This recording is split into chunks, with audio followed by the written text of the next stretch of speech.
Yeah. Really?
Yeah.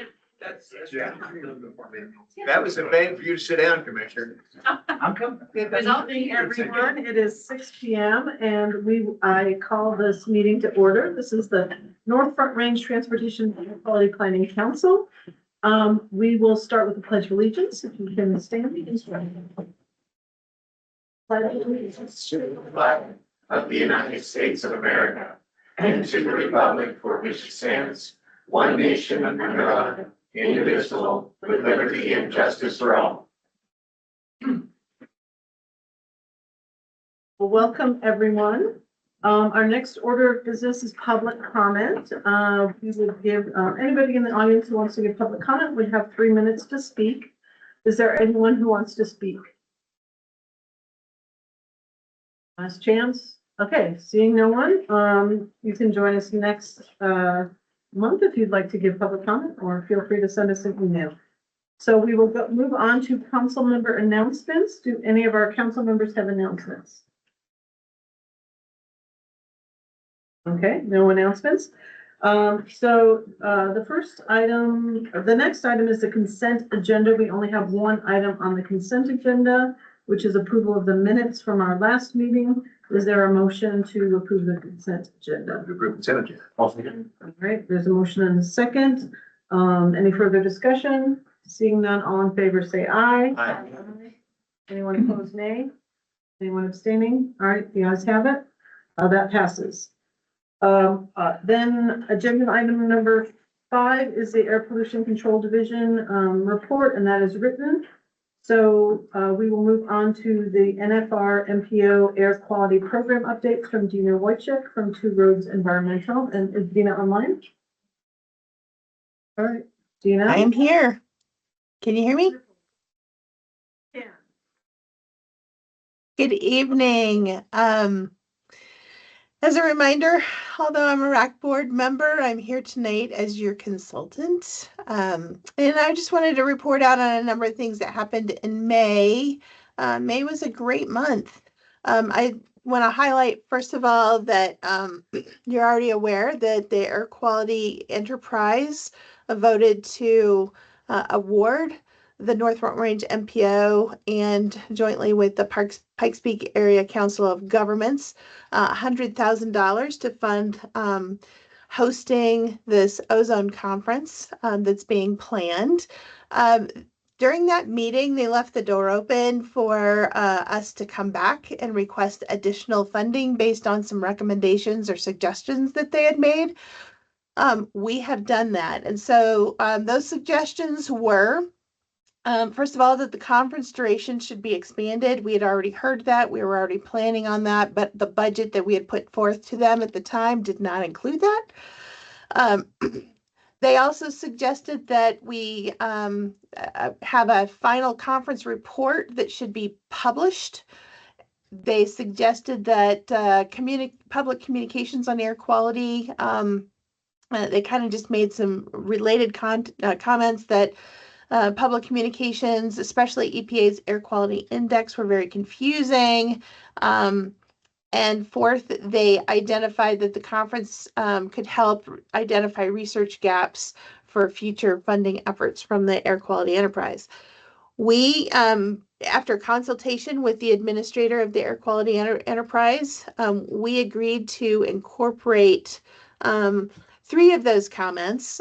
Clearly, we are expanding the conference to 3 days. We decided against developing anything for publication. We're going to have a final report anyway, but going that extra step to make sure that it was publishable and working through that publication process, we opted not to pursue.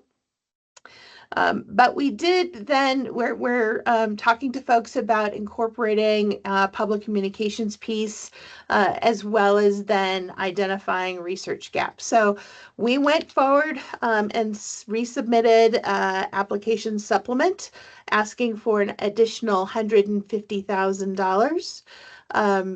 And so we hope to hear about that here in June. So the next steps in that process are the AQE needs to hold a special meeting, and they need to have a quorum to vote to act on that request and hopefully give us that additional funding. So far, the administrator has been very supportive.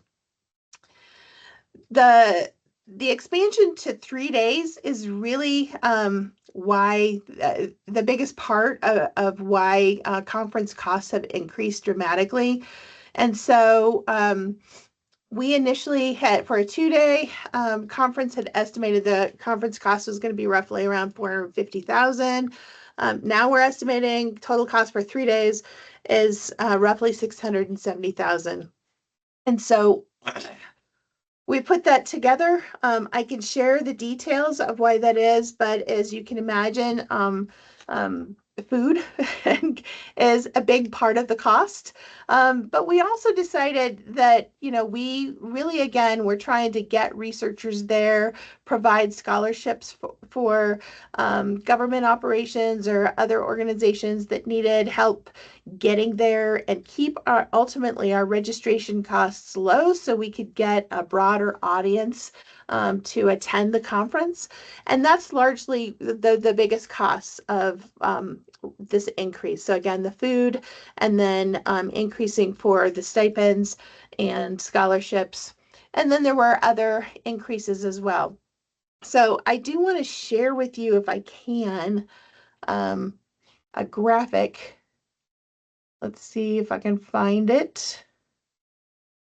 There we go. So this highlights what the estimated costs are at this time. Again, the biggest cost changes are related to food and beverage. There's some I increased team time spent for the planning team as a whole, but again, that's being offset 100% by the in-kind services for folks. But I did want to account for that as well. And then you see some increases in terms of the bigger cost in terms of speaker stipend and scholarships that increased dramatically. And then we increased costs for interpretive services substantially. So how that gets interpreted, and let's move into registration costs. So what we did to help kind of frame our request is that, with the $100,000 that the AQE has currently approved for our contract or for our conference, that's the second row. That's the breakdown in terms of cost estimate, what registration would be per person. So if we got $100,000, if you see that larger number in the center there, just the $100,000, that would get then put into registration fees, the line above it. And then that ultimately is then broke down by the number of attendees that we have. And we're holding a conference for 500, but we're estimating we're 475 people will be paying registration fees. And that's basically just saying the planning team is not going to be paying registration fees.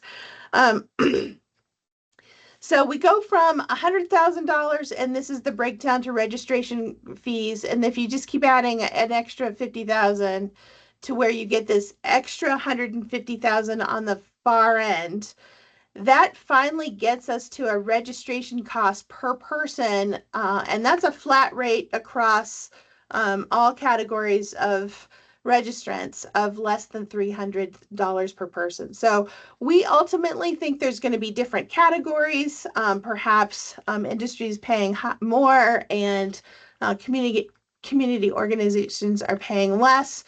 We'll get to that later when we better understand the people that are likely to attend our conference. But right now, on a flat rate, we've with the additional $150,000, which would make the grant funding total of $250,000.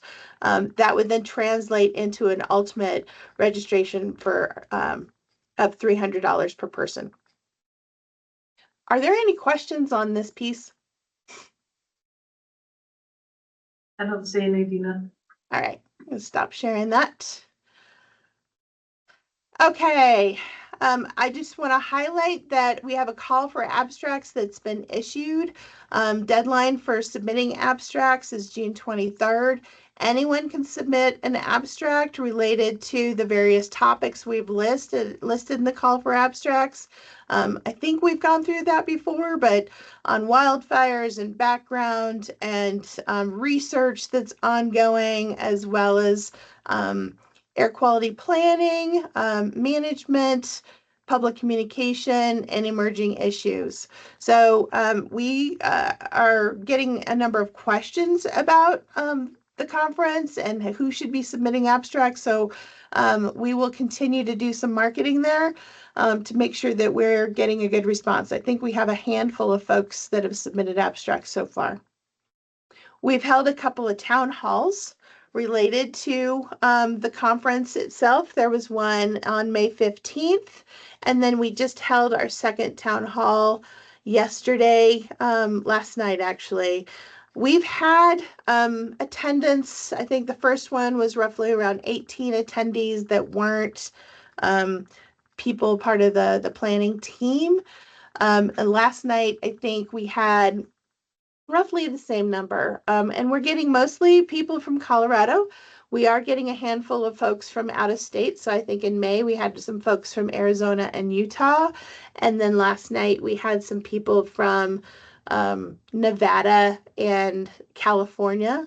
I think Utah as well. So anyway, we're getting some contact, but we clearly need to do some more work there. I will highlight that, while we're intending to bring in a broad audience for this conference, so far, well, I shouldn't say so far, we just need some more help in engaging with environmental groups and community organizations. And so we can certainly use some help and support in doing that. We haven't seen many of those folks engaging with some of the information that we've been putting out.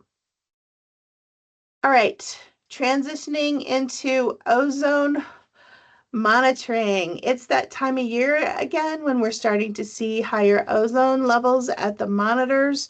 As of June 1st, we saw several ozone monitors already having 8-hour average values above 70 parts per billion. In particular, we saw Greeley Weld, LaSalle Tower, and Timnath monitors already have 3 exceedances above the 70 parts per billion standard. And those are ranging from 77 to 71 parts per billion. So if we go to the very last page of the report, you'll see I've included the RACS summary of ozone. So I want to highlight, this is not certified data at this point. We're just, it's just for information purposes. And this can be a kind of a confusing table, but what it lists on the left-hand side are the various monitors, and you're going to be looking for those Fort Collins West, Greeley Weld in the middle of the table, and then towards the bottom you've got Mahaffey Park, LaSalle, and Timnath monitors. You'll see the first, second, and third max values. Again, we use the fourth max value of the year, the fourth highest 8-hour average value, and that's the value we use in determining a 3-year average in reference to ultimately to the 70 and 75 parts per billion standards. And so what you'll see is for the Greeley Weld monitor and LaSalle, you've got 3 of those, the first, second, and third max values that are higher than 70 parts per billion. And so we're already going to have a hard year. We know it's going to be hot. And so I think we're going to see more high ozone days here in the near future. So anything that we can do to reduce that, I know that there's a number of programs out there. So I would just encourage you to connect with those folks and use that communication to help broadcast it out to the communities, as well as industry partners, any of those folks that can take steps where they can to reduce their contribution to high ozone levels this summer. Are there any questions on this? I'm trying to read your chart there. Is every exceedance a smoke impact probability? No, that's a new function that the RAC they are assessing those high ozone days for probability of whether the impact was there was a high, medium, low, or no probability of smoke impact. And so what you're seeing is in all of those rows where there's a smoke impact probability, it says I none. see. It says I none. got you. So as we get into the summer when there hope maybe there's not, let's just hope for that, no smoke impact this year, but you'll start seeing different values listed in there to kind of identify, hey, maybe this was heavily influenced by smoke, maybe we don't use this data. All right, great question. Okay, so that's the highlight for my report. Are there any other questions or thoughts on anything else that I've included in the written report? Any questions, Virginia?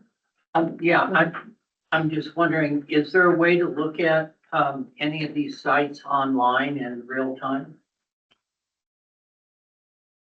There is a way to look at, I think they update the 8-hour average throughout the day. So they're looking at it hourly. I mean, they're looking at it continuously, but they're uploading hourly data to update those rolling 8-hour averages. So yes, if you give me a few minutes, I will tell you where to do that, but it takes a couple of steps. So maybe that's a follow-up. Maybe I send that in a written form as a follow-up. Yeah, that'd be great. Thank you. Okay, sounds good. Any other questions for Dina? All right, thank you, Dina. You're welcome. I look forward to hearing about where people can look that up if they want to see that data. All right, moving on to the Regional Air Quality Council. Obviously, Dina talked a little bit about, some of the things that happened and wrote about them in her report.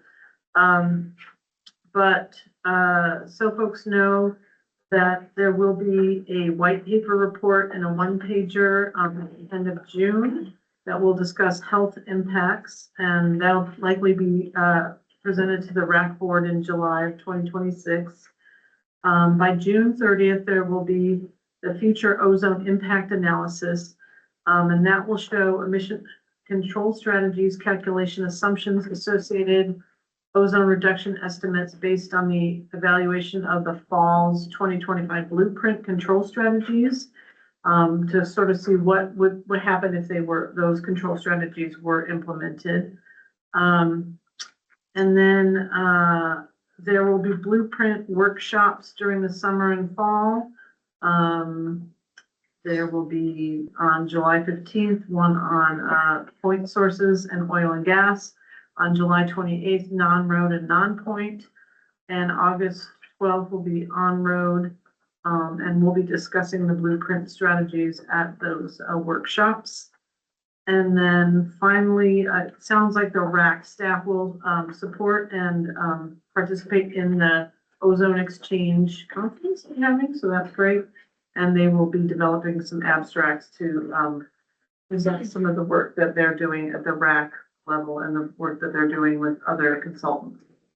So that is it. Any questions on RAC? The non-attainment area air pollution mitigation enterprise did not meet in May. Our next meeting is June 20th.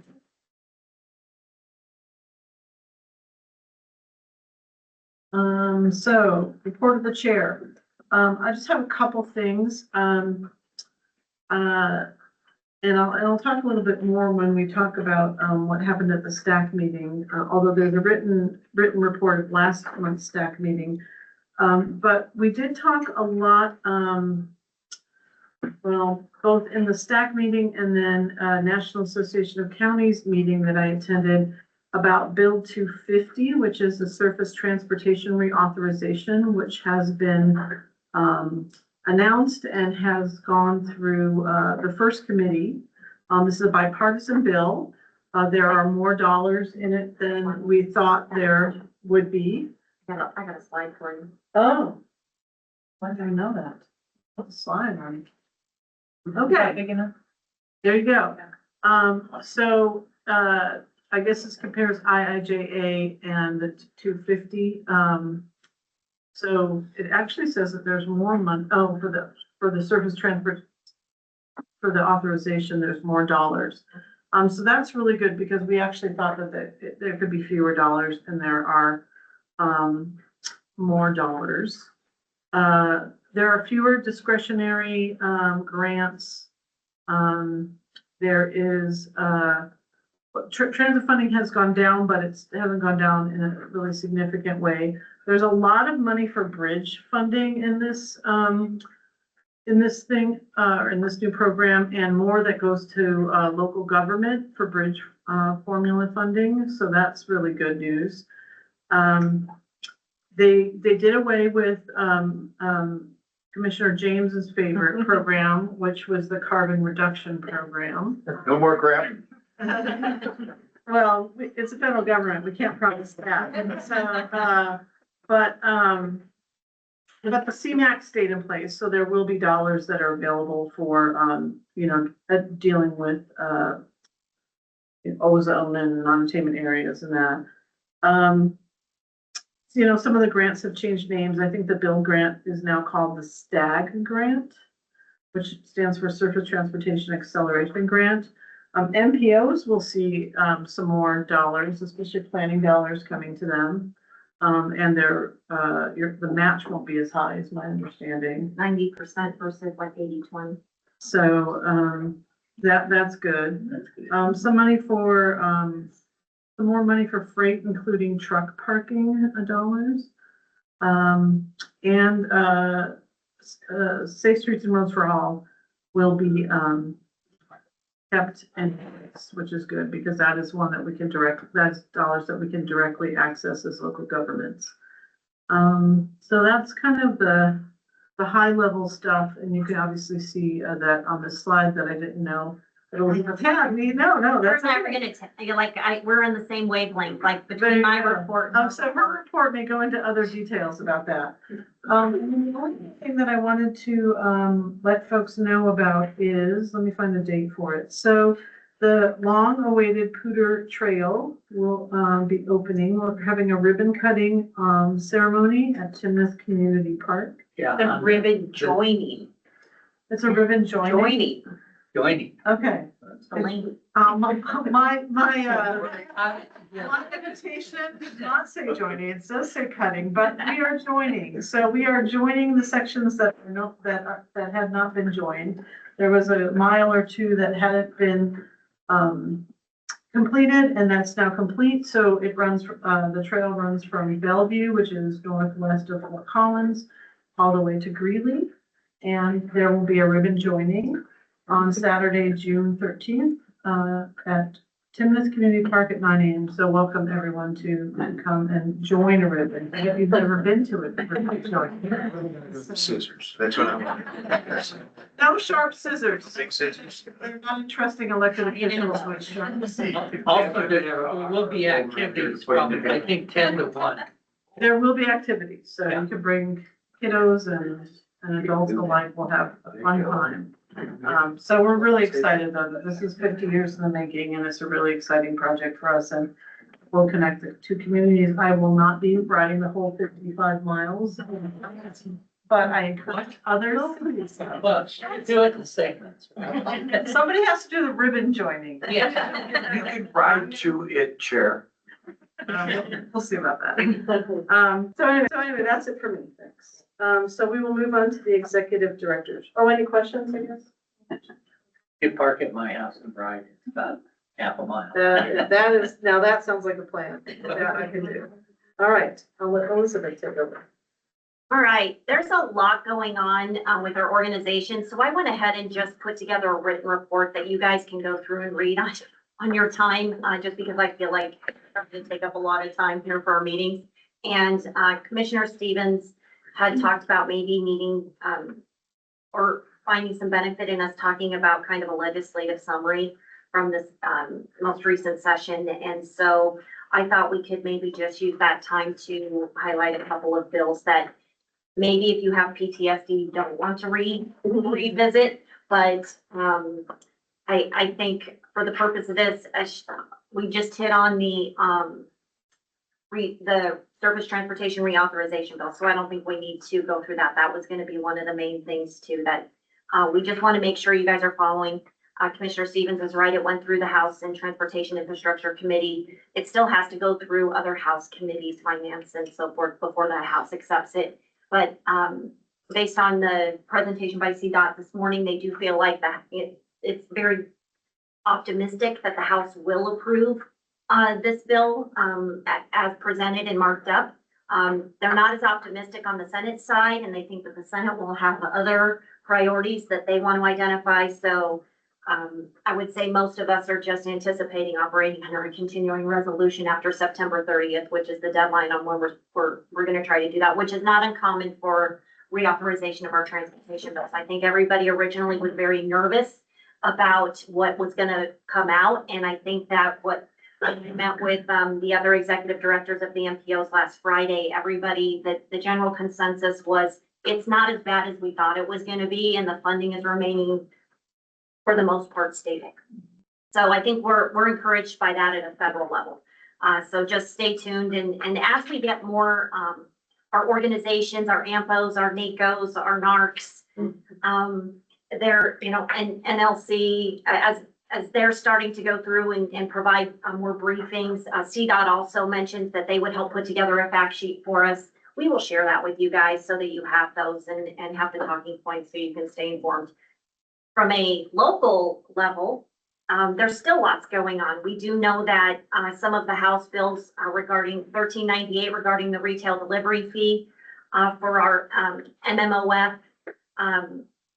I guess the good news is that they were able to, this is the one, the 1398 is where they changed the percentages on our communities. So originally the percentage was 85-15, 85% went to our local communities, 15% went to CDOT. This is where it was changed to 70% is going to our communities and 30% is going to CDOT. And I think a lot of us are anticipating or looking forward to hearing about how CDOT is going to use that to fund bus day.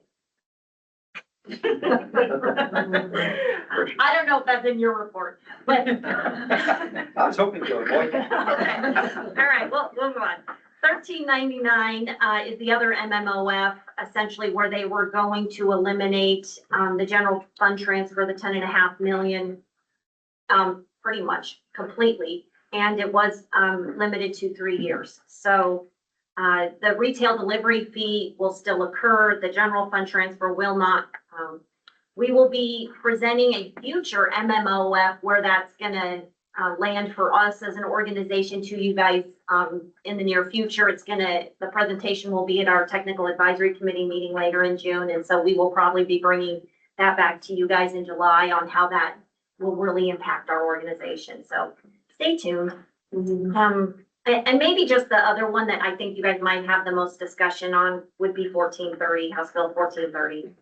This is the one that was submitted in like the last week of the session in response to Initiative 175. You may recall that towards the beginning of the year, we did have the proponents, the drafters of 175 come and present to you guys about that initiative for relocating general fund dollars for transportation, specific for transportation. So it wasn't a fee or an increased tax. It was basically redirecting some of the general fund dollars to transportation for road improvements.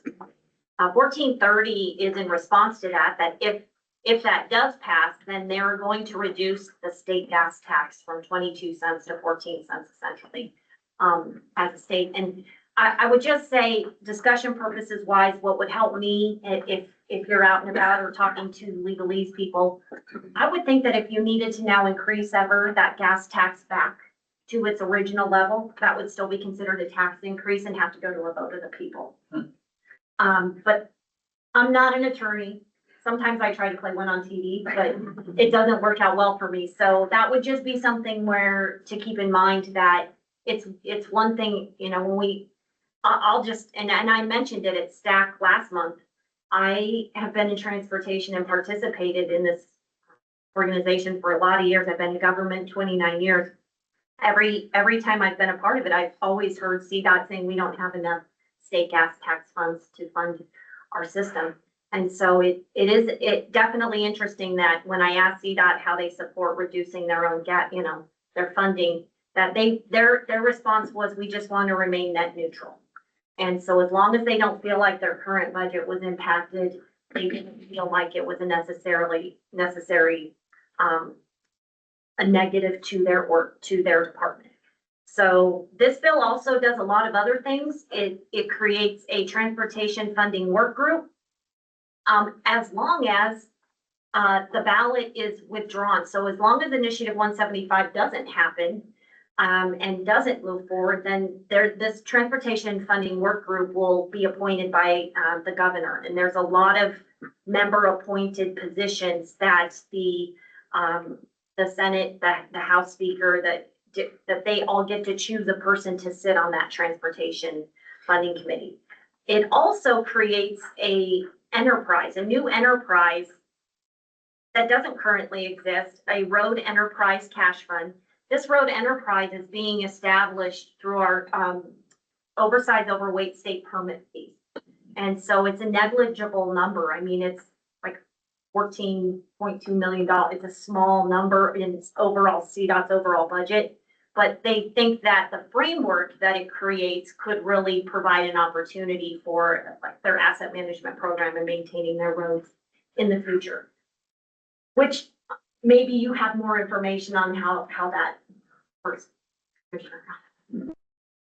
I wish I did have better information, but I don't. I think from what I gather, this was a way to establish the framework for the opportunities for future possibilities of additional net revenue, coming up with new revenue streams to flow into this particular new enterprise. This is just the seed money, quite frankly, and just there was no appetite. Let's the elephant in the room. There was no appetite for adding any new fees or anything like that because this is an election year, quite frankly. So this was the way the state legislature kind of said, okay, we've got a framework now for future legislatures to add more fees. I'm just being blunt. Which could benefit in the long run, quite frankly, if they put those fees into that enterprise, then it could really be beneficial in the long run. The other enterprises are like $100 million, they have significant funding. So when you hear about an enterprise with $14 million, it's not on the same level that they're talking right now. But again, it's the framework for what it could be. Well, CTE started with a very small amount of money too, a small amount of funding. And CTE now has expanded with all of the, all the money coming out of Ward County. Thank you, Scott. You just are dying to poke the bear down. I mean, she's talking about 1430 when she's got me right up on the edge. Don't do it. folks. Yeah, don't poke the bear. Don't go there, but. Yeah. Yeah. So, I think after June 15th is kind of the time frame. I think is the date on when we know if they don't withdraw the ballot or the ballot isn't officially submitted. Then this working group has to form per this by the 19th. So I mean, like they've got to have their appointments like ready to go, I suppose, from that time frame. So it would be a quick turnaround on how that is. I've expressed this to Commissioner Stevens on the appointments, like the MPOs weren't included. so that we don't have representation unless one of these people, like, say, for example, the member appointed by the Speaker of the House of Representatives with an expertise as transportation planner or professional engineer. Their person may be somebody from an MPO or something like that that would have that kind of expertise, but When I've spoken to people that have worked on this legislation or others, I will say I've strongly encouraged that they appoint folks from local government that have MPO or TPR experience. Because I think that you don't really, I think it's important for us to have statewide conversations regardless of 1430.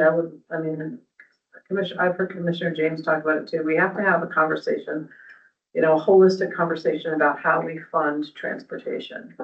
It's borrowing from here and taking from here, and everybody's got different priorities. And I think it deserves a better conversation than what's happening now. And so not that I welcome necessarily what's happening here, but if it brings people together to start talking about how we fund the different elements of our transportation system, I think that piece is important. And so I do think that the people who are appointed, and I don't know anything beyond, what you're reading there, is that I have urged the powers that be to appoint people who know what they're talking about. So we'll see how that goes. They are political appointments after all. they are. June 15th, so keep that time frame. I guess we will know more at our next meeting in July. So I didn't know how many bills you wanted to talk about, so I just thought. That's we enough. did that. That's enough. All right, if you want more information in our packet, there is some really good information about some of the bills that affect transportation, whether they affect the MPO or not, and where they stood, and if the governor signed them and stuff like that. So there's some other ones. There's a cleanup bill. There's one on wildlife crossings. There's a handful of others. But any questions from anyone?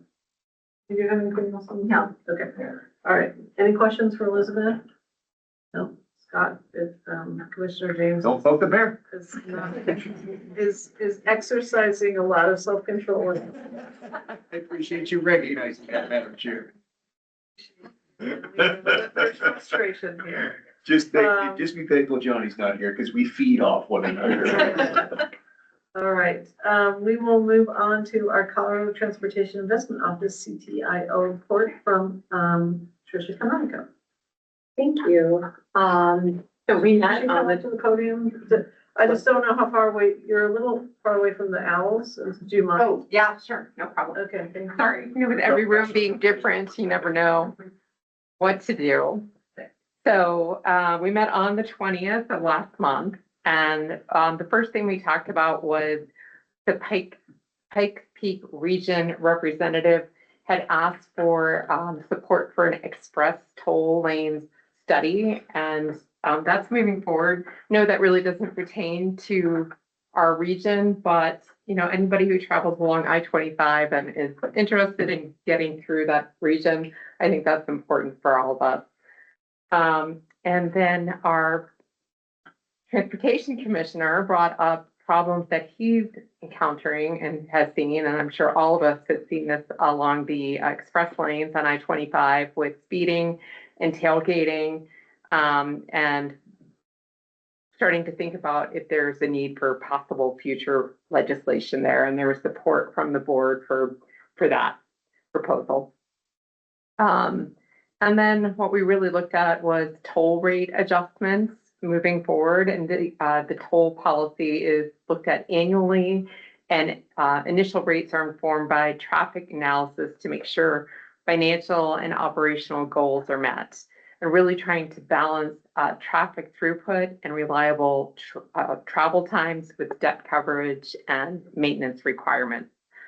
So on North I-25, segments 6, 7, and 8, those increases will be deferred, as you probably all know. It hasn't been very long that the tolling operations have been up and running, but we don't have a trend analysis yet, but we will probably be shifting to dynamic pricing on those segments. On I-25 segment 2 southbound has speeds that are below 45 miles per hour during peak periods for significant amounts of time. We need to, it's below 40, yeah, below 45, and we need it to be above 90% during those peak periods, and we're not seeing that. So we are going to be adjusting the prices there by 4.5% and changing the time of day. Is that correct? Oh, yeah. To extend the rush hour period. And the increase will be 4.5% based off the CPI for the Denver, Aurora, Lakewood region. And O&M will increase by 3.6%. There's no adjustment needed for 4+ axle vehicles with 4+ axles in the express lanes. They're charged a surcharge of $25, and those make up less than 1% of all vehicles using the express lane.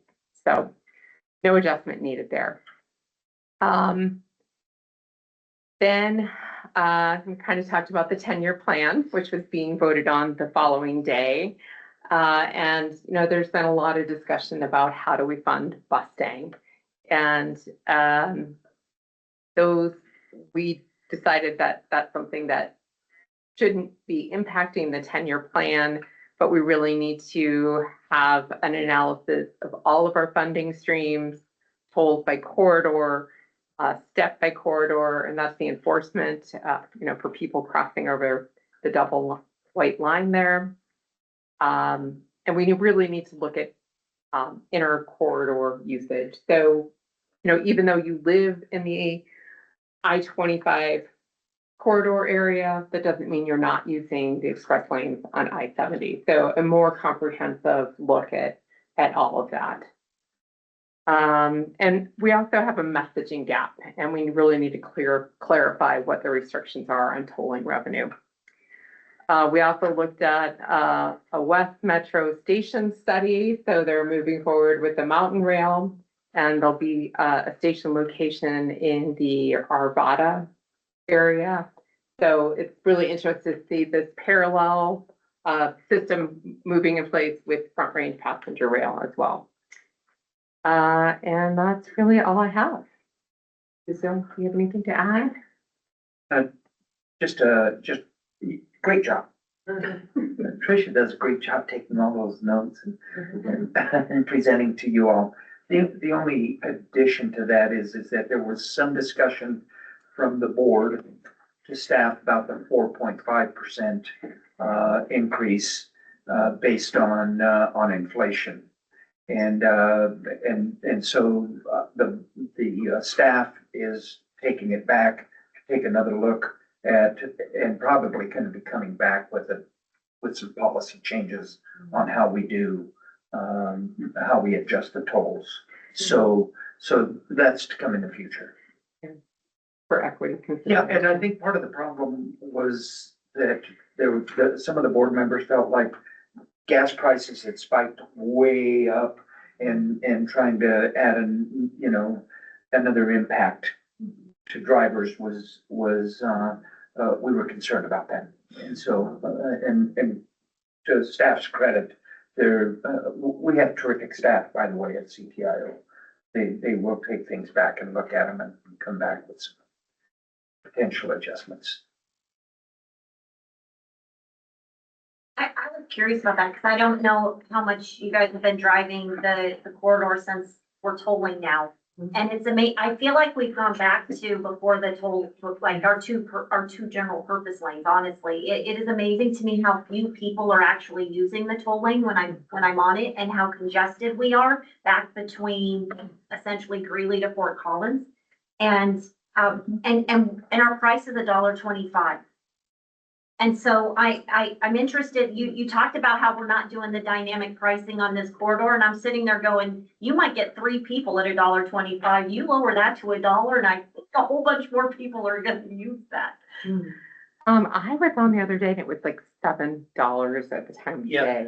Really? 'Cause I'm talking even like at rush hour at 5:30, 5 o'clock, 5:30 in the evening. So I've seen it that pricing when I'm down towards like 402 down to Berthoud, but the prices that I saw up north, especially in the mornings, were very reasonable and nobody was using it. And I was kind of surprised by that. So it would be interesting to know how much revenue we're actually generating in the sense of on these segments in comparison to what is that pricing range where you think you could just get even, you lower it and get more cars using it to help with the congestion, so we have more free flow through there.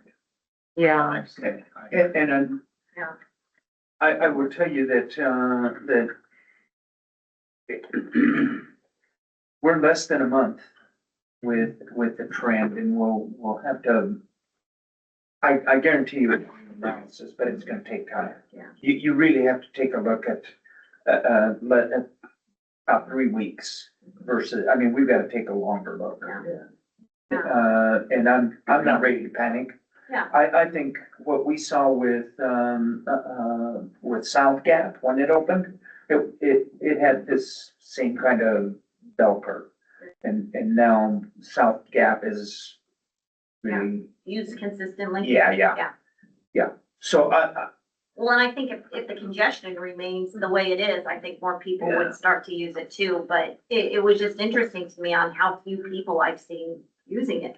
I was using it the other night when it was expensive.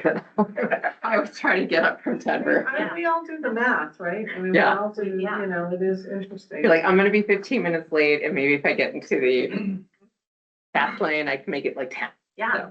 And you have to time it with the construction too, because you can be in it, and then construction, and you can be in it, and so there's.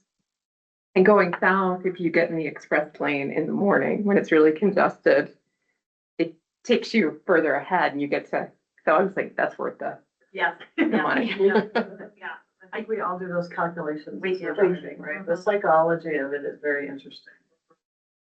I think it's too early to tell, quite frankly. Yeah. I think, with South Gap, a better timeline is about 6 months. So I think when we take a look in the fall, we'll have a better answer for you. Yeah. Quite frankly. Well, people still remember the free part. And I mean, I think you Yeah. think that, and so you are doing that, like, I used to be on this and it didn't cost me anything. I think as that feeling goes away. Yeah, the other piece of it is that they got to ride it for free for 2 years. A long time, It yeah. was, Yeah. that's, all of a sudden Yeah. that psychology of it. And there were still a Do lot you- of people that didn't write it, Yeah, even when it was Yeah. free. Yeah. And I'm like, what are you stupid? I'm in this lane. And do you play with the pricing so you Oh, yeah. can, see what behavior changes happen when you change the pricing? Because keeping it kind of fixed is not really gonna tell you very much. No, well, right now we can't. The technology it'll take us probably that's why Tricia said we're not gonna do anything with, toll rate setting on 6, 7, and 8 until fall. When the equipment catches up and all of that to do the dynamic pricing. And that dynamic pricing is all done, and we'll take a look at all of that data for the first 6 months when we do it in the fall. I mean, that's It'll have that's a perfect, perfect opportunity for AI exactly, that's what, to think about it, given your input parameters of congestion and paying the bills and really, optimize it. and that's what's happening with the dynamic tolling. Got it. Dynamic tolling reads the speeds and all of that. It's all set up. So that dynamic pricing is happening right now down in the Denver area on segments 2 and 3. It's happening down on South Gap, and it's happening on I-70, Central I-70 right now. And then 6, 7, and 8 will go with dynamic pricing, we're sure. So the end result is better congestion numbers and better, income numbers with dynamic pricing? Yeah. that would be the hope. Well, I mean, You have that, I mean, there's data there that would tell you that, right? I mean, if you're running it better The than. main goal is to make sure that the managed lanes, that when you get into a managed lane, you have a consistent trip. And, so that you are pretty much thinking if you get in that managed lane, you've got a consistent speed you're gonna get. It's consistency more than being able to travel 110 miles an hour, Yeah, which is not, what was happening. not having to worry about someone coming up on your back and, Yeah. you know, Right. the people. But was I talking was about. also thinking about the overall throughput of the entire lane system in that direction. What's the impact on the other two lanes that are maybe super congested right now and not so many people using the. Do we, Are you Take that into- monitoring the other lanes or no? No, quite frankly, and Yeah, because the managed lane is the one that we need to guarantee that there's a consistent, you get what you pay for. you get what you pay for. Got it, and that's federally regulated, Yeah, right? it is. There's some federal regulations. got it. Anything else? Sounds like Councilmember Jenkins might want to be on the CTIO. Well, I am a data person. Yes. My science background. Did you have anything else, Miss? No, No, okay, so now we'll keep you up there because Tricia Canonico and John Mallow will be presenting the Front Range Passenger Rail District update. I'll play the backup role. Okay. Hi, everyone. Thanks again for having us. I'll try to bring you up to date with what's going on with passenger rail. The only legislative note, and it's a good one, is SB 26-172 did pass and was signed into law. Bill signing was held in Fort Collins on the 26th, and Trish and I were there, and your lovely chair was also there supporting us, so that was fantastic. And just a reminder, the bill included the defining of districts, consolidated election that's going to be run by the Secretary of State, and sub-district being allowed, and director eligibility was redefined. That's a synopsis of the bill in general. We're ready to move on to phase 2. And just so in case you don't know what we did phase 1, I'm going to tell you. At least give you the highlights of it. It's a longer list than what I did. So these are what I think are the top priorities, but a lot of activity. It's just an incredible amount of activity that's been going on for the last year. But we still have one signing yet to do on the joint service agreement. And that's the IGA basically with 6 different rather large entities. They got together and came up with a service agreement. We began the station alignment with municipalities. We chose a route alignment. We began the financial modeling. We should have that done in the next week or 2 and be able to report out on that. So it's coming pretty quick. Based on the financial modeling, that folds into the final tax rate assumption that we haven't announced, and because we don't know what it is yet, but they're finalizing that. And we began the outreach. We identified Sterling Ranch to replace Douglas County. We went through that last month. We also adopted a special event policy. Possibilities include, this is down the road, okay, because these are really dreams. But a Bronco bus, Denver Summit, which I guess is the female soccer league, right? Sorry, I didn't know that. The Air Force Academy and CSU and CU have been talking to us about stops, which they already have in their, or will have in their particular community. So if we can get the special events to go along with that, I think that'd be fantastic. We attended just a lot of city council meetings. We made plans to attend city council meetings again in August. Plans are being made for polling, which I think is incredibly important. That was something that I think derailed. I don't do that on purpose. Derailed this activities last time around. So polling is going to be very important. Just giving an idea of what, the impact has been is we've had 500 news stories based on what we've been doing. 40,000 digital contacts and 20 town halls were held, up to now. The Name the Train Colorado Connector, was a big hit. Surprised me, but it was a big hit. Lots of people got excited about it. And, so that was kind of fun. And then, we're starting to work on the branding. We find that there's a difference in people's understanding about Colorado Connection and Front Range Passenger Rail. Obviously, they're two separate things. Colorado Connector's the train, and then Front Range Passenger Rail District is the legal entity that provides the thing that goes into the train system. So that's that. And as far as city council activity recently, we were in Fort Collins. May 26th, that was a work session. I think it went fairly well. There was the whole council, in my opinion, is supportive of it. There's still some back and forth on where it should be. So, that's up to the municipality. That has nothing to do with the district. So, Fort Collins is gonna have to figure that out. We're talking some more about it. And, then they have a meeting again, the next meeting's on June 16th.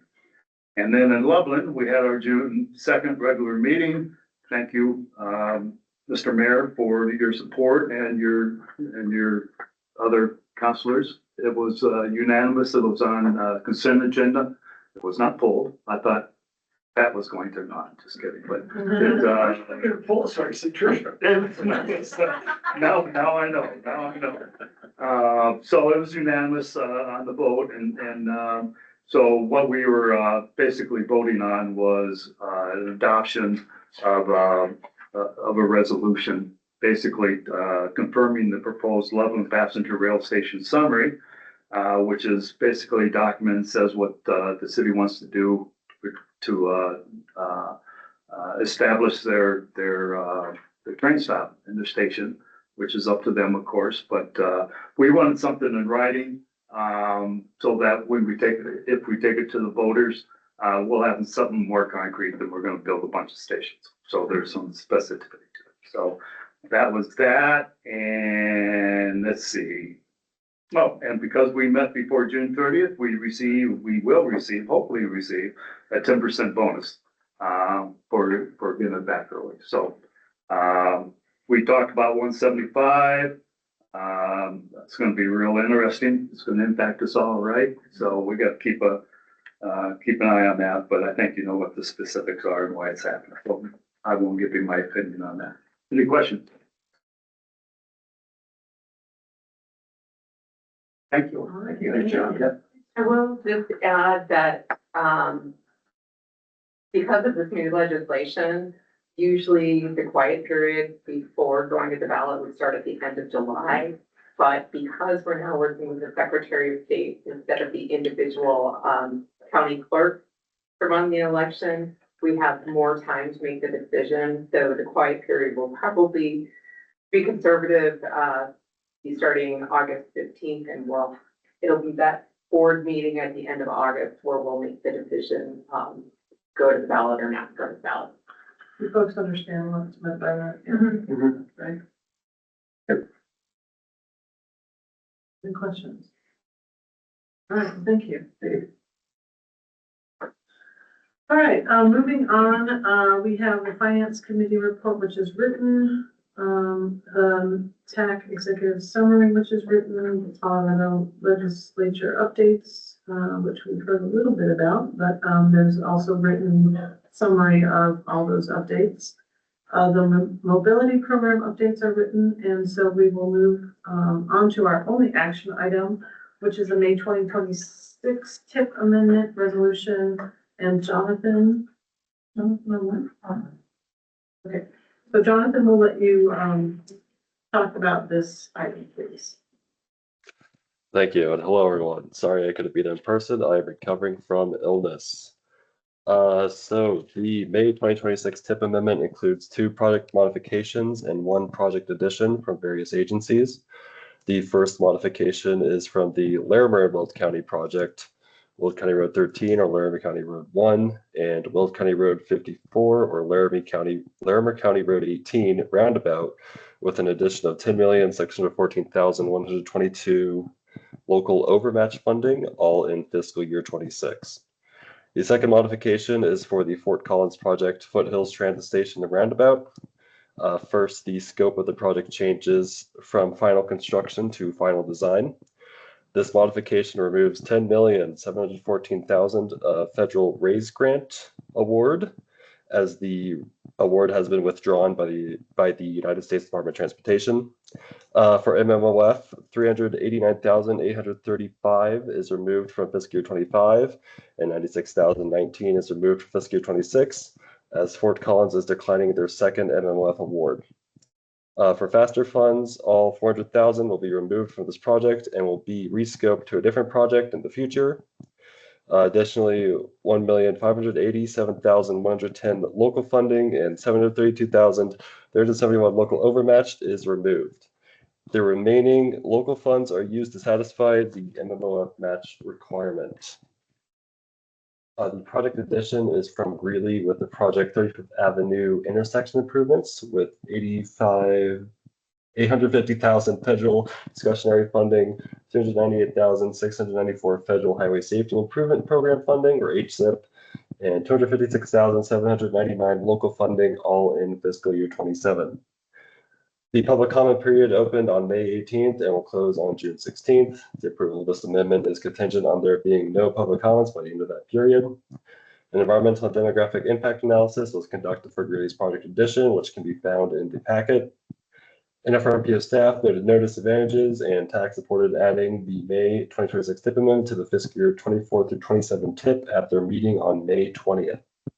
That is all from me, unless there are any questions.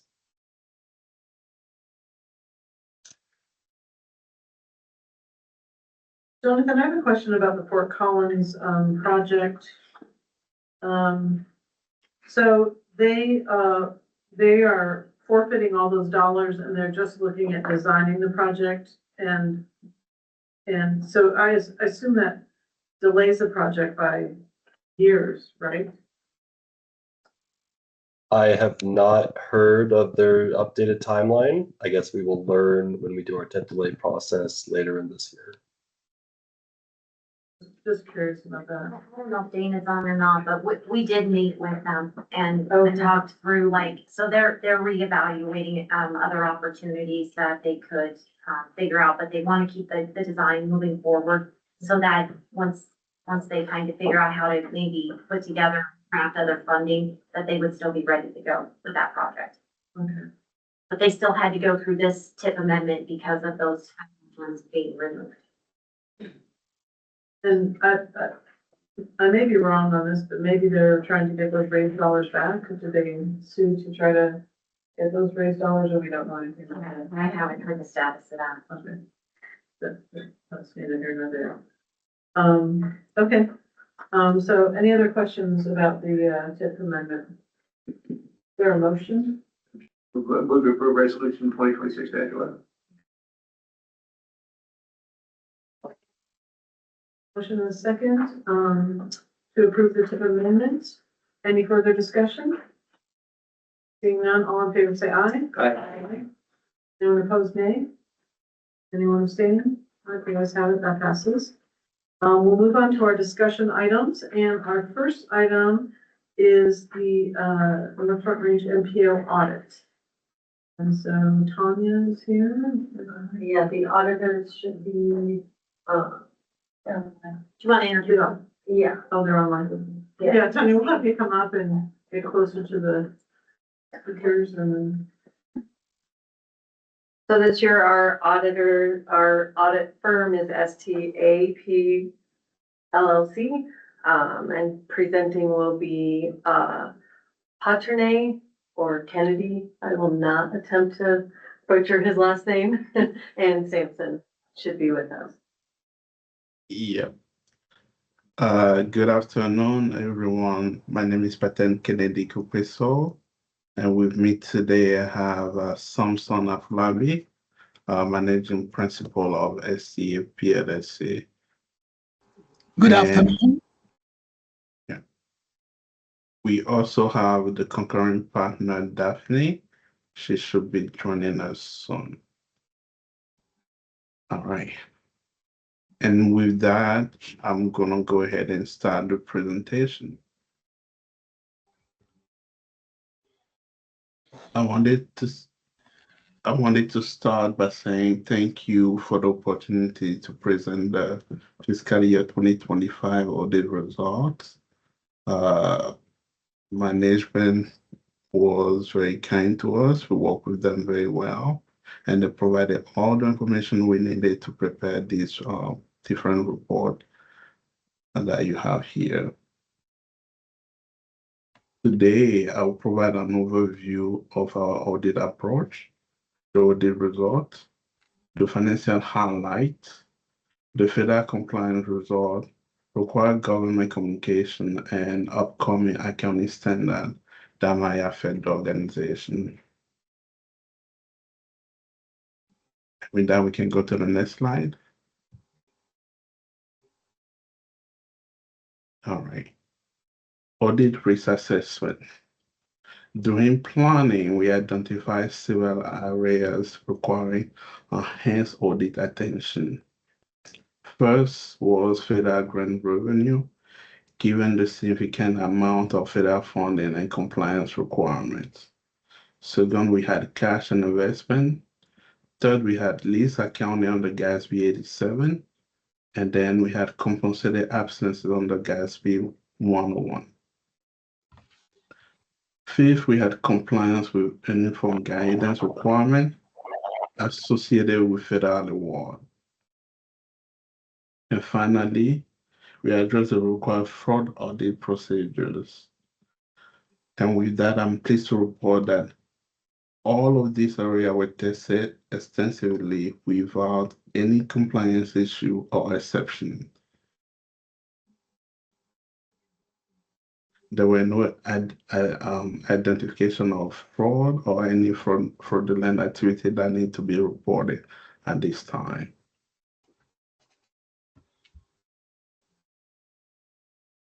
Next slide.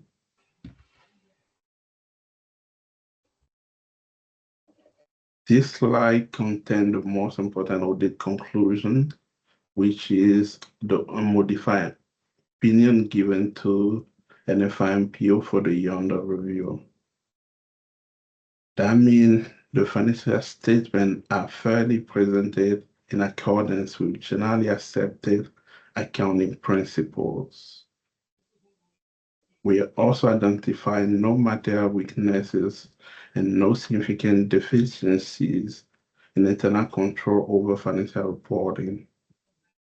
Also, federal compliance audit resulted in no findings and no question costs. Overall, this represents a very strong audit result for the organization.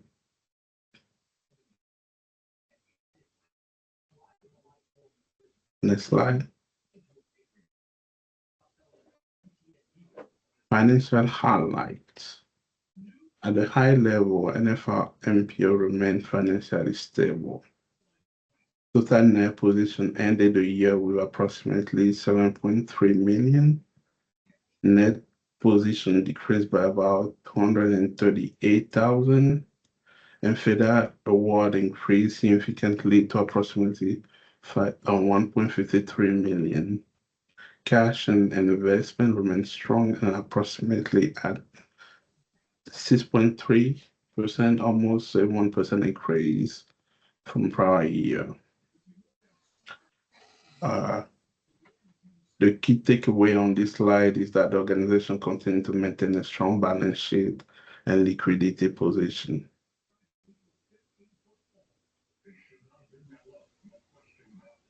Next slide.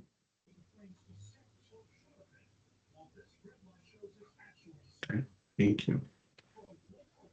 Total assets were approximately 8.3 million and include cash and investment, fund receivable, and the right of use lease asset. Total liability were approximately 1 million and are primarily made up of lease liabilities and compensated absence obligations. After considering those liabilities, total net position was approximately 7.3 million.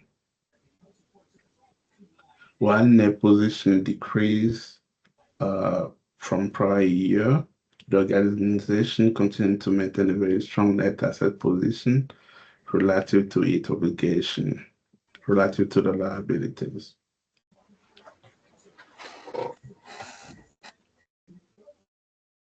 Next slide.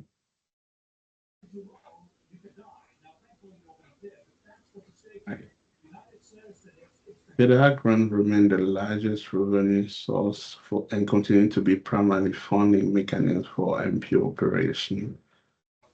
On the expense side, government activity represents approximately 78% of the total expenditures, with Vango accounting for the remaining 22%.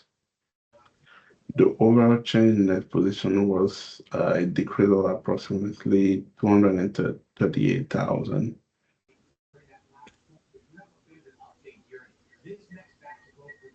And next slide.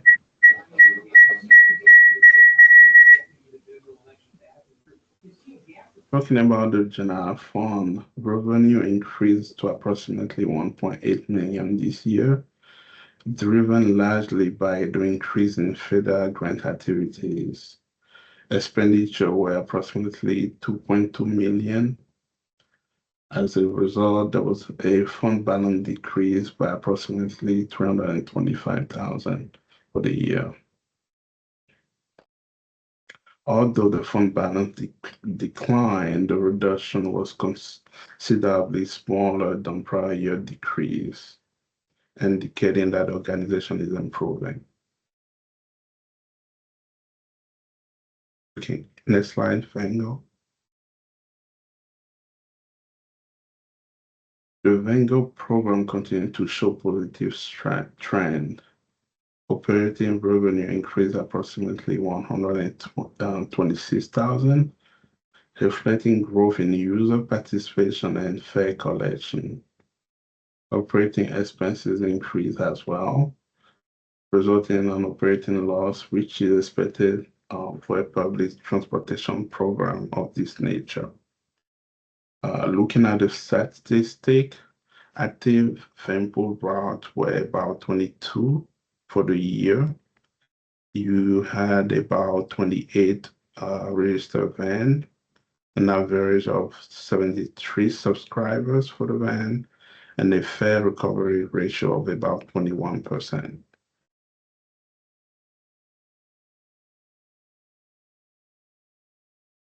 Next slide. Looking at the federal program, for the year, NFI expended approximately 1.53 million in federal expenditures for the fiscal year under review. The major program selected for testing this year was Highway Planning Cluster. We tested compliance with all federal program requirements, and we noted no finding or question costs associated with that program. Also, NFRMPO qualified as a low-risk ODT for the year under review, which indicate compliance in prior years as well as this year. Next are the required communication. Professional standard requires to communicate several matters directly to the board. So here they are. There were no disagreement with management. They were very cooperative this year, and they provided all the documents that we needed to perform our audit. We encountered no significant difficulty during the audit. Management accounting estimate, including lease calculation and leave accrual, were reasonable. There was one small adjustment of approximately 3,000 that was below the materiality threshold that was recorded by management. There were no incorrect material misstatements that need to be reported at this time, and we are fully independent of this organization. Looking ahead, we have several gas fee requirements that will need to be looked at by management.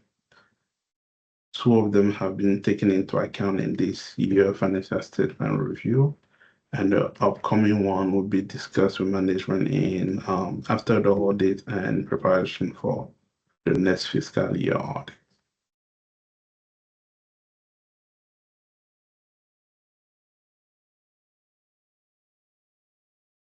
And we will close the presentation with that. If you have any question or concern, please let us know.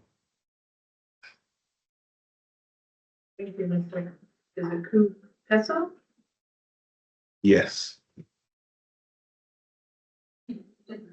Any questions for Mr. Kupesa? I think we're good. Thank you very much. All right. Thank you, guys. Thank you.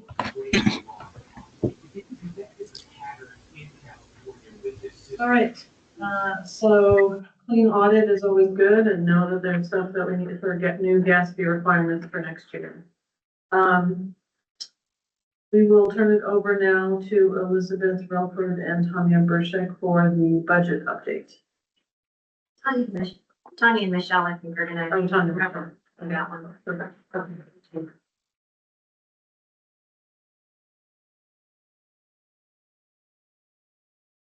Evening. So I'm going to present a different version of the budget than is typically presented in the past.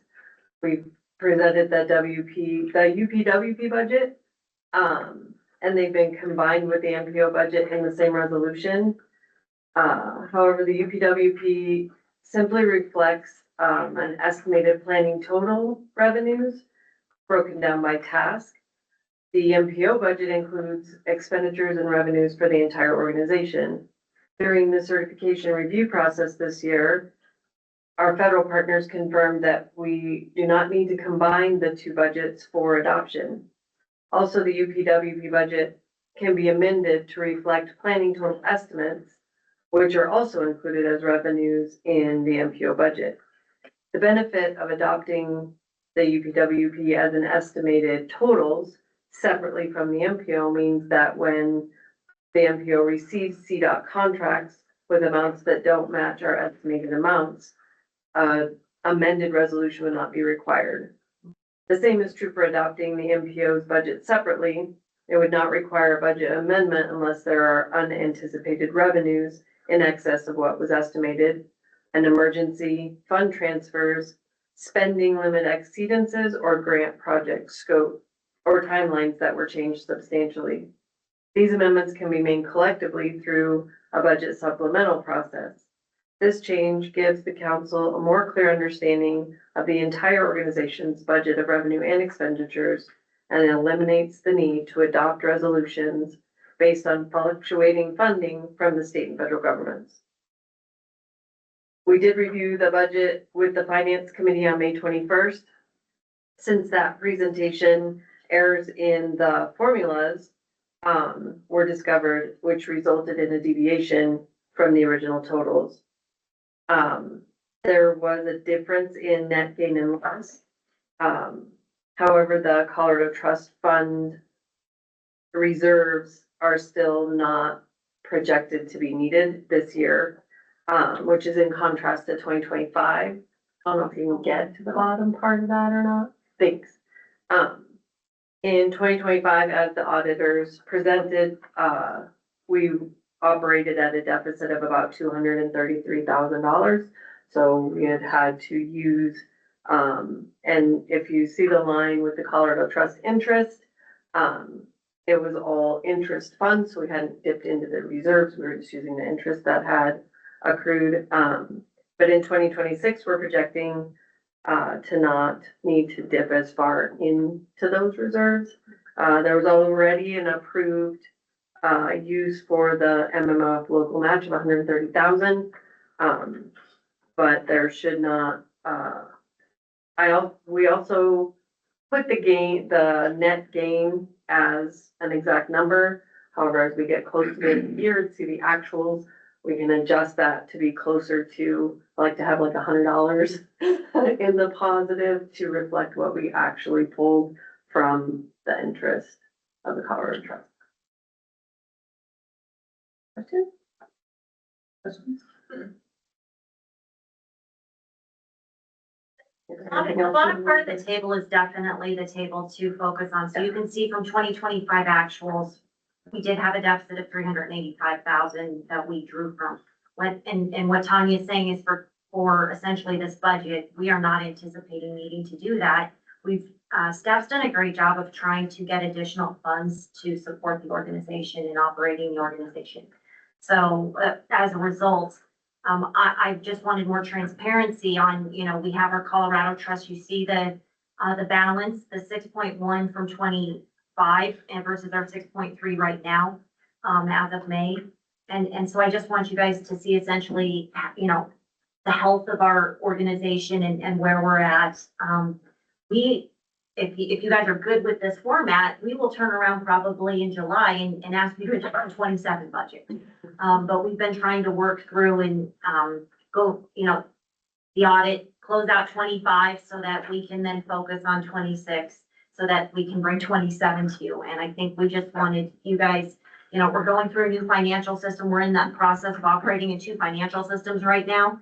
And so, putting this together to really feel more comfortable about where we're at, I think we're feeling really good. And so we've done a soft go live of our financial module. We're still working through getting that reconciled and operating to where we need it to be. But we think for the 26 audit year, it's going to be much easier in the future with the new system that we'll be utilizing. So we are excited. We are trending in a really good direction. I'm really grateful to staff for all the time that they put between that audit. So you'll recall we had to go into an RFP for new auditors. That firm was selected, gave us, honestly, this is the first time I think in a couple of years you guys have actually had the audit presented to you on time.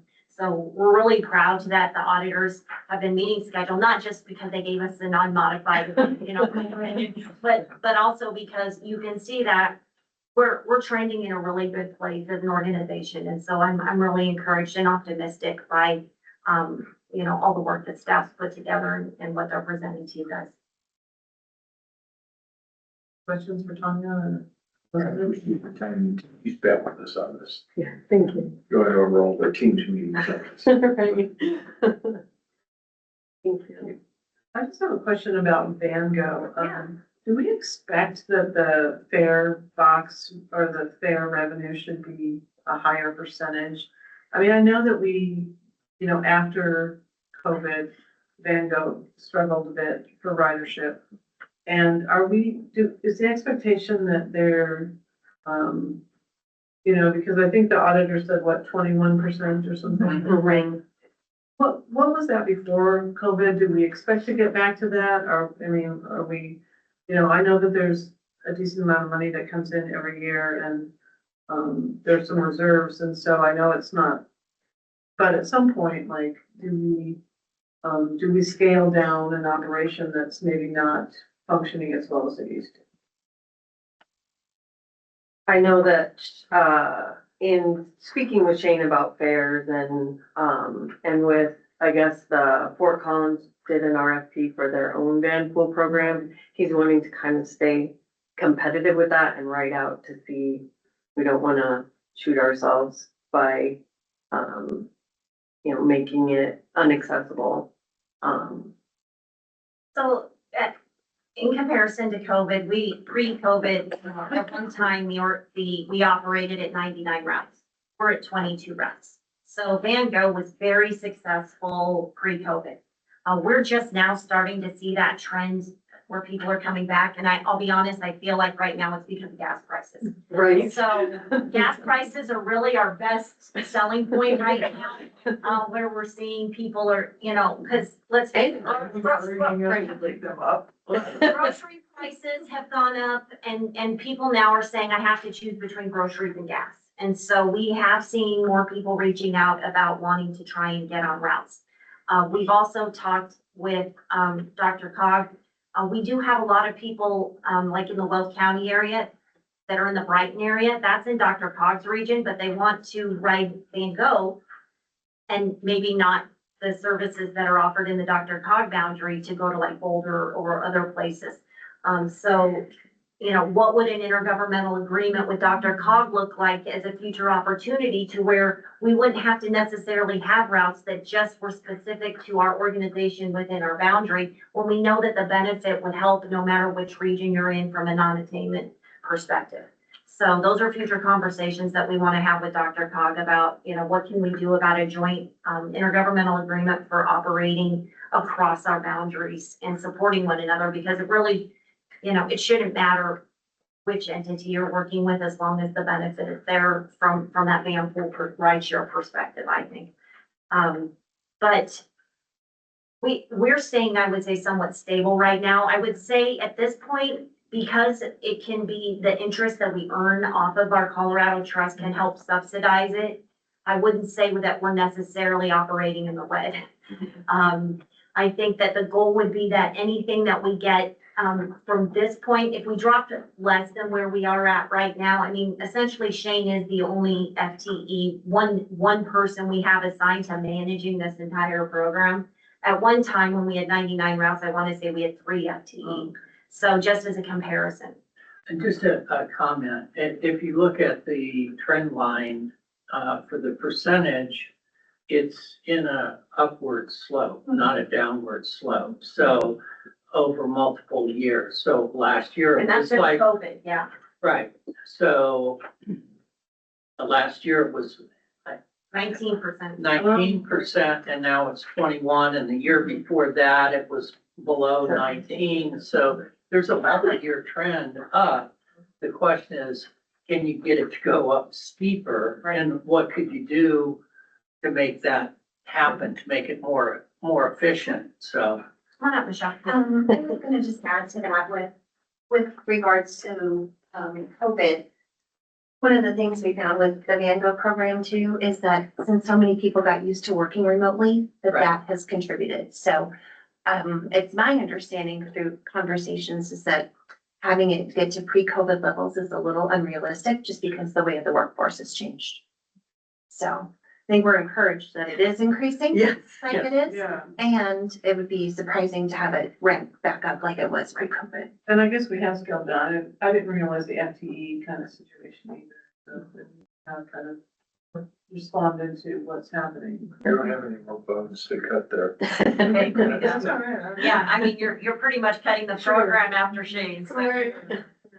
But yeah, I think we continue to monitor, right? And evaluate and see how much, you know, if we reach a point where we're going beyond our interest percentages, that's a different conversation you guys need to have. And that's why I had asked Michelle and Tanya to look, so you can see that number in green.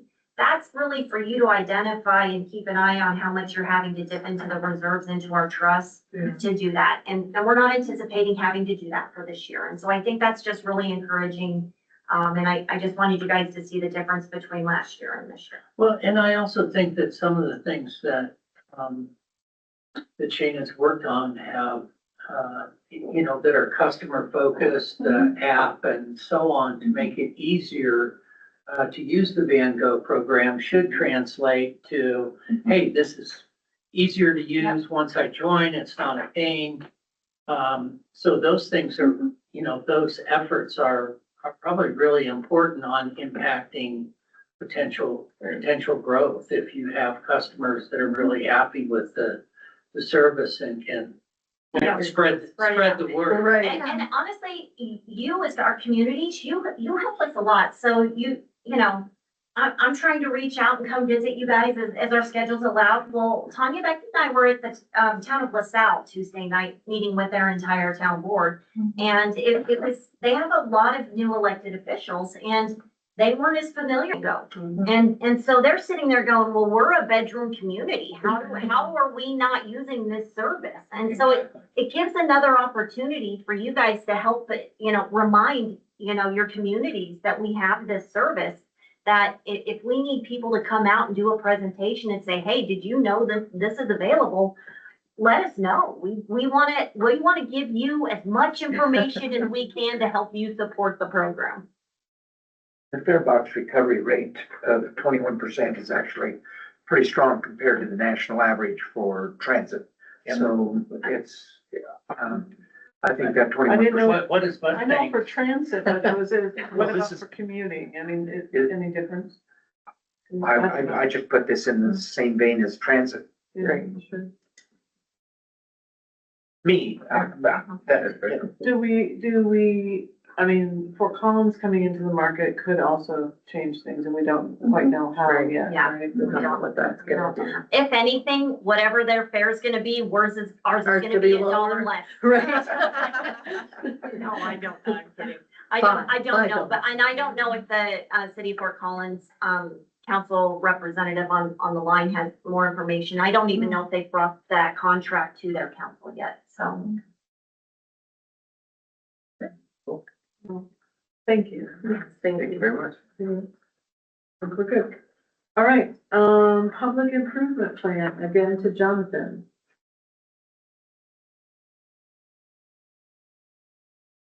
Hello again, everyone. This is the discussion for the public development plan draft, the updated 2026. Next slide. So for our agenda, we're going to be talking about what the PIP is, what is new to the plan, what is updated from the previous PIP, and then the schedule and next steps. Next slide.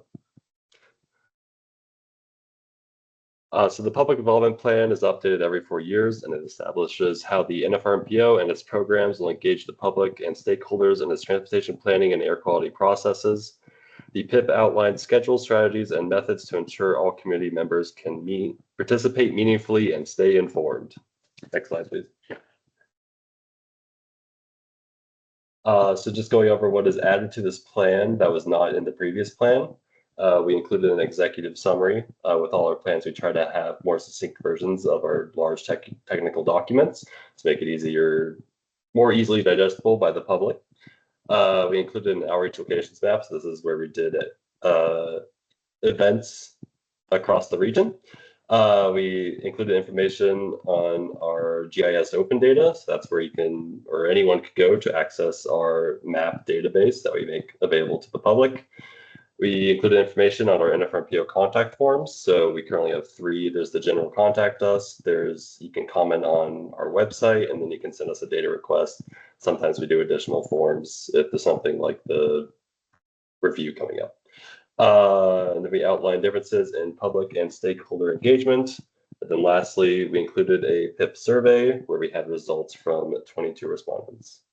Next slide, please. So updated from the previous 2022 PIP, we updated our engagement strategies, which includes types of outreach events. Earlier this year, the NFRMPO changed the outreach strategy to attend more smaller scale events instead of the large kind of family oriented ones, because we found that we have more meaningful engagement at those events. So that includes farmers markets, and like student welcomes, those kind of things. We identified levels of engagement, and we included key websites, or we updated key websites and web pages. We updated our accessibility information. We updated our branding standards. So again, early this year, we changed our logo and our color palette, and that is reflected in the plan. We updated our active social media platforms. We included updated federal legislation. We have an updated list of NFRMPO plans and programs. We updated how we measuring for defining successful engagement, and then we updated various maps, including our focus communities, limited English proficiency, access to internet, broadband service locations, and our environmental and demographic impact analysis. Next slide, please. All right, I bolded the wrong one, but the public comment period, or the public and stakeholder comment period, opened on May 5th. There's a TAC discussion on May 20th. We're currently at the council discussion. The comment period ends on June 21st. You all received the plan in your inboxes if you would like to make public comment or stakeholder comment. feel free to do so by that time by either emailing me or you can do it through our contact form on our website. Assuming there's no major changes, either from this discussion or from any comments that we may receive, we're looking at planning council approval at the next meeting. And then after the long weekend, we'd be looking at the official document release on July 6th. Next slide, please. That is all for me, unless there are any questions or discussion.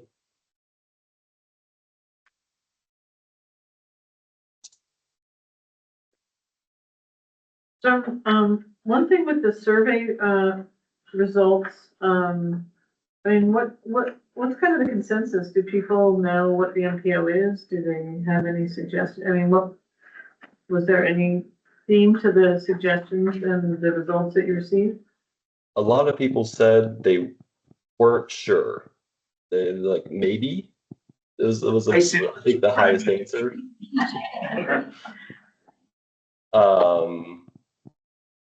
And then in terms of what people were most familiar with, they said the Van Gogh program and then also Right NoCo, which I think is a testament to how well they've been doing.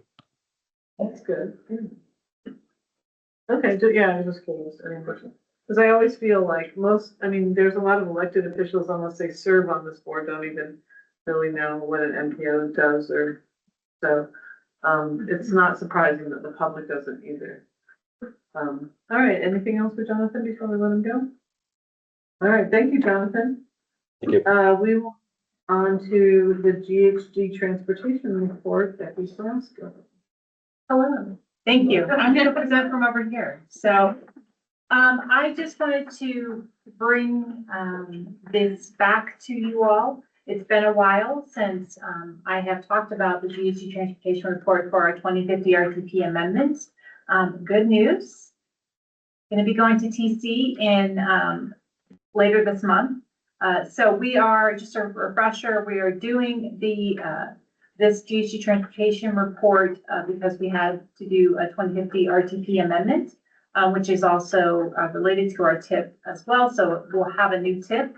And so this is adding a segment of lane miles on Weld County Road 60. It's been so long. 66. 4 lane miles. So long. 4 lane miles. We've been working on this since December 2024. Anyhow, so now we've been going through the modeling process, working with CDOT staff, working with APCD staff, our Air Pollution Control Division staff. So just a refresher, these are the, on the screen right here are the modeled improvements and funding sources. So the categories that we use to achieve compliance in our plan, which are transit, TDM, operations, and active transportation. We also looked at these GHG strategies for this amendment. So what those various transit, operations, TDM, and active transportation expenditure categories are. And then this is the progress that we've made since our baseline plan adoption. So just if you all remember, back in 2021, this rule passed. And so by October 1st of 2022, we had to update our baseline plan. So the plan that was adopted when this went into effect. So for us, that was a 2019-2045 RTP, which was great for us because as you can see on the slide, these are all of the things that we were able to take credit for to help us achieve compliance. And so with this particular amendment, looking at those, you can see just taking those baseline, those things that we've implemented since the baseline, and because normally we would have to have 2025, but because that's in the past, we don't have to do that anymore. 2029 is the last year of our TIP, so that is why our new TIP, so that's why that is here. And so 2030, we failed with just those measures. So we went back, we looked and we saw what Dr. Cog did with their most recent version, and they had additional programmatic investments.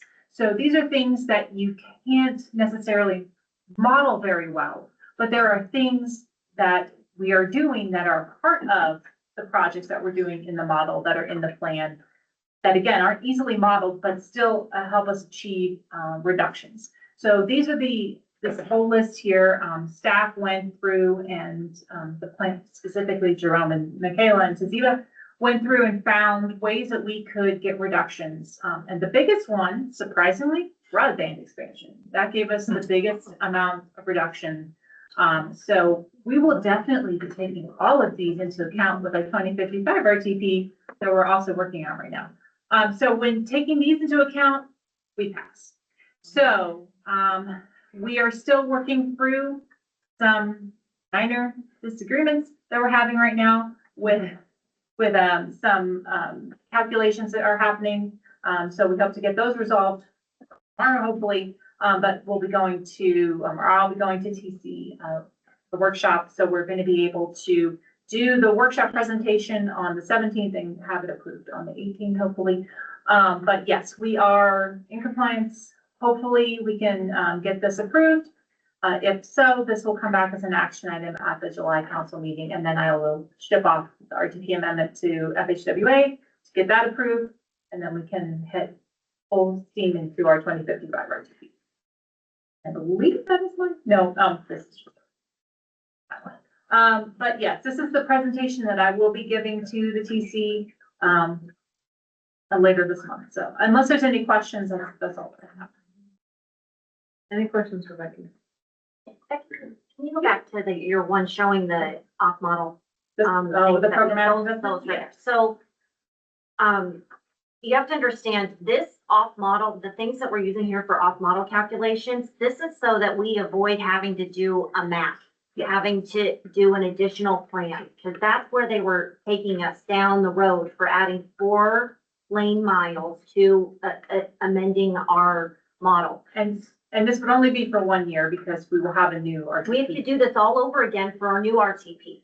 So I just want to thank CDOT and our CDOT partners for not one, helping us through speaking to CDPHE on our calculations. We're still relying on them to help us get through tomorrow on working with CDPHE and agreeing with our model. Because again, this is a modeling exercise. We have no way to measure this. We have no way to evaluate if we're actually meeting these. And quite frankly, it is a ton of work for staff. Michaela, Jerome, Tajiba, they have put in so much time on an amendment for 4 lane miles. I can't even begin to tell you 2 years for this. And we still haven't crossed the finish line to a TC adoption. So. Appreciate your work with Will County without apologizing. Accommodating the fastest growing population in the state by building, we built a couple of roads. I'm sorry. No, Okay. my point trying to be that I think that where is the balance when you're doing an amendment for 4 lane miles and that you can't get your transportation, your TIP you can't get your TIP approved because of this. So this is holding up our, right? Yes. That's what you guys need to understand is if you can't get this, then it's holding up the TIP. And so it isn't that I'm upset about Weld County. I'm upset over that 4 lane miles of capacity projects could hold up us getting our TIP adopted, right? When we pass conformity with no problem. Which is a criteria pollutant that we are federally mandated to regulate, right? And so it's just perspective of the amount of work that staff has to go through for this is just unbelievable to me. And I know I'm kind of ranting, but it is. I really, More broadband. people don't really understand. So let me give you an example. We know roundabouts are a great, air quality benefit for our region. We are only allowed to count the roundabouts if they were converted from a signalized intersection. So we get no benefit So the from new new ones we build. roundabouts you're building. We get no benefit in our model. And so when if CDOT reopens this policy directive, I really think you guys need to keep some of these things in mind as there's some interpretations that are occurring in that policy directive that maybe we're recognizing of this is what we should be evaluating, the true benefit of, right? And so it's just things like that I wanted to bring to your attention so that if the policy directive ever gets opened up again, that we're having some of these conversations. And CDOT has mentioned reopening it. And I don't think they'll do it, under this administration. But, and the reason we may need them to reopen it is, I would say there's also some interpretations of the policy occurring at CDOT's level that we as MPOs haven't had the opportunity to provide input on. And so we may need it reopened so that we have a formal method for providing that input to CDOT. So it's just something I want you guys to be aware of as in the future. I'm gonna stop talking about it. Any other comments or questions? Well, we appreciate the work and I'm sorry that it was so much, but good job. We're figuring it out. And next time Ken Elizabeth tells us how she feels about it. I appreciate staff so much. All right. Well, we appreciate you too, staff. Thank you. And I appreciate you telling us how much work it was for staff, because we're just seeing one slide and it doesn't, right, it doesn't reflect how much work you've done on that, so thank you. All right, Transportation Commission. Our Transportation Commissioner, Cecil Gutierrez, will give us a report. Thank you. I think the big news is probably the approval of the 10-year plan. And and I think the thing that I had been acting rather much like Elizabeth here for the last 6 months was over the I-25 project. I-25 project was passed as part of the 10-year plan without any kind of stipulations. So the CTIO is busy, like I mentioned earlier, on the funding plan. Have met with the Build America Bureau to start the process on the financing plan. So that's all moving forward. I know that Heather and her staff are already moving forward as to move it forward as much as we can. Just so you know, that I'm not the technician when it comes to all of these projects, but it looks to me, and from the discussions I've had, that we will probably start first with segment 4 and moving forward, moving south. And segment 2 is going to take a significant amount of work because they're going to expand lanes there, in order to extend some on and off ramps and on and off lanes, and it's going to take some significant work. So 4 is really basically, to use the old term, shovel ready, pretty much. It'll so the design process is what Heather and her staff are working on to bring it up to a higher level and get it to 30% here pretty quick. And so that's I think that's the good news. Mustang 270, we're still waiting on the EIS to be finalized and get before we can even get started on that. But they're working on getting that EIS finalized and getting the record of decision on that. There's still some negotiations on 270 between the communities and the county, Adams County, on some of the detail work on some of the other kinds of projects that may be added, that add transit, that minimize some of the impact on those communities. Mustang is a continued discussion. I think there'll be some interesting dialogue, shall we say, over the next few months on that. Which brings me to the question that was that you, Elizabeth, that had about the MMOF funding.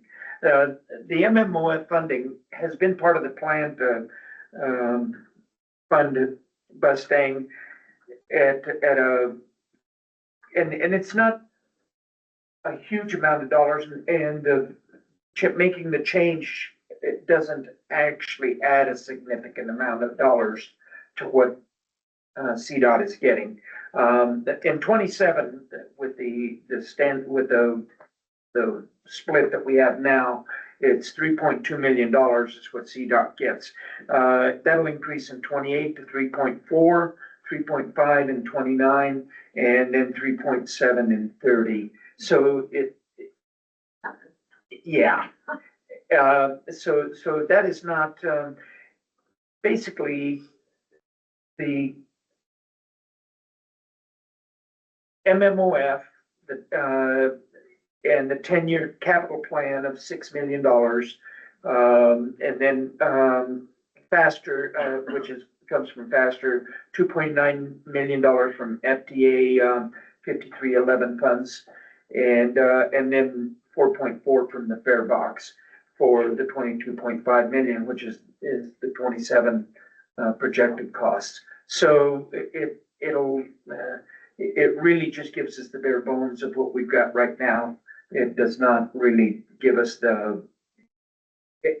MMOF is not the answer, I guess, is the bottom line. Is that 5311 formula that they're talking about refiguring out part of that discussion?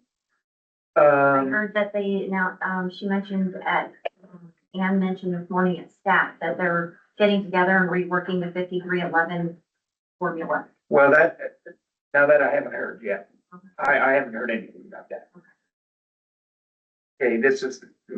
I was just curious if it was the same thought. Formula. I don't believe so. Okay. But that's a good question. I'll have to find out. Okay. It is expected this month that we will, we had a presentation on STIP and, last month and this month, we're expected to adopt the STIP. So that's it. Unless anybody has questions. Questions for our Transportation Commissioner? No, thank you. All right, staff report. All right, there is a staff report from last month. I think it was written, and I talked a lot about the Bill 250 surface transportation reauthorization. So I'll go over that. One thing with regard to the STIP is there is a STIP website. So STIP, the e-STIP, what they're calling the e-STIP, or the website for STIP, is now the STIP of record. So there won't be those sort of paper documents that you can look at online. It will be updated and it will be sort of a point in time kind of situation. The website's pretty cool though. You can look up things by project and different, so I think it's really well done. It's very transparent. So I think that if you get a chance, and you have, because I know all of you have a lot of free time, you're gonna want to go to the STIP website. But please do go check it out because I have put in a grant for us to do an e-tip with the same software. So if we get it, then they can talk to each other. And then you don't have to Jonathan doesn't have to keep manually making spreadsheets for your monthly approval. It actually is pretty cool. And they walked us through that this morning. Also, obviously MMOF funding, was cut. We will, likely not be making any new awards, and the future dollars will probably come back to those to try to make whole the people who had already been awarded MMOF dollars.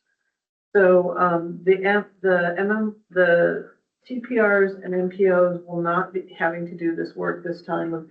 If everybody remembers last time, we had to figure out who to cut and how much to cut and who would get money in future years.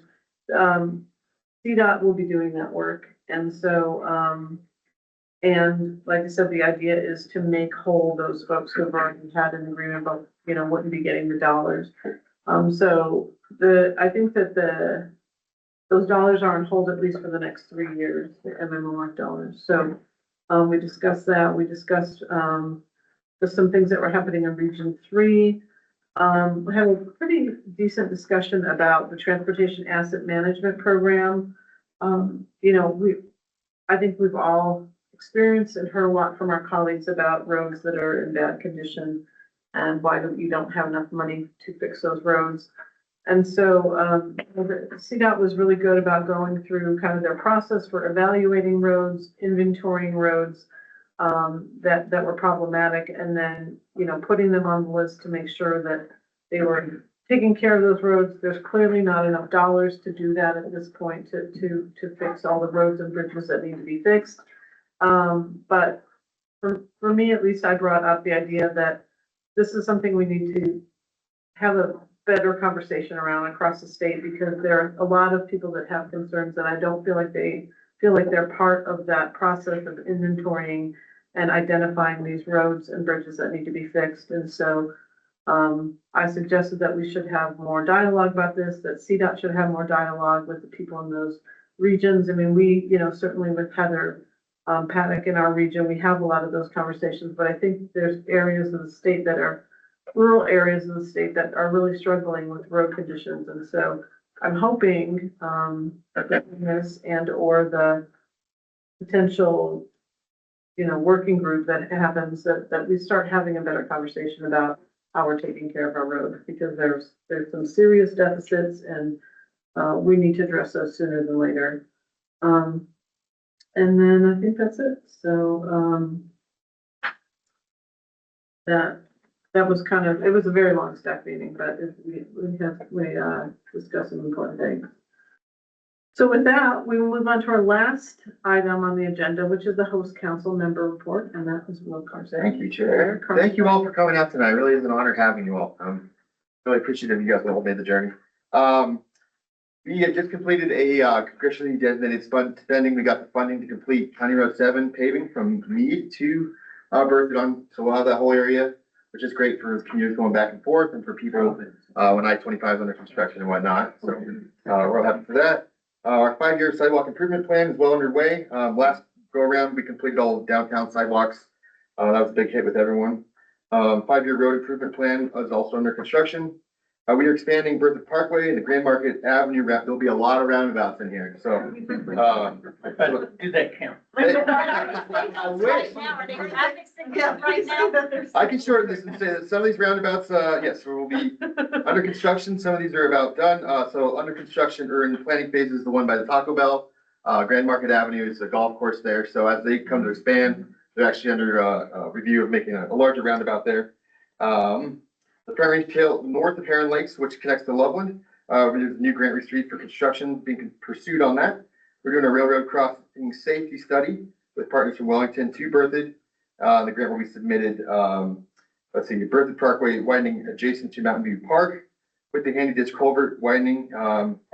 It would be easier if you guys, well, you can still see it on the way out. It's still light today, but we have a whole, basically now we're able to have a trail from the Little Thompson, 8 feet wide all the way now to Mountain Vista Park, crossing through County Road 17 and working with the handy ditch company. So we're trying to expand that as well, but at least we have a connection now where people can walk, ride their bike through town, not have to be on the road. Developer driven is County Road 1 and Highway 56. This is probably the one you guys are most familiar with. When I-25, there's a huge, that's been delayed by years. I'll just be honest with you guys, there's a lot of everyone's suing each other behind the scenes. Luckily, no one's suing the town. But to be honest with you guys, we're putting a developer on his last kind of warning here, and we'll be probably pulling this guy's assurance bond if he does comply, and having to do that for him. We're very close to doing this on the other side of town, going out to 287.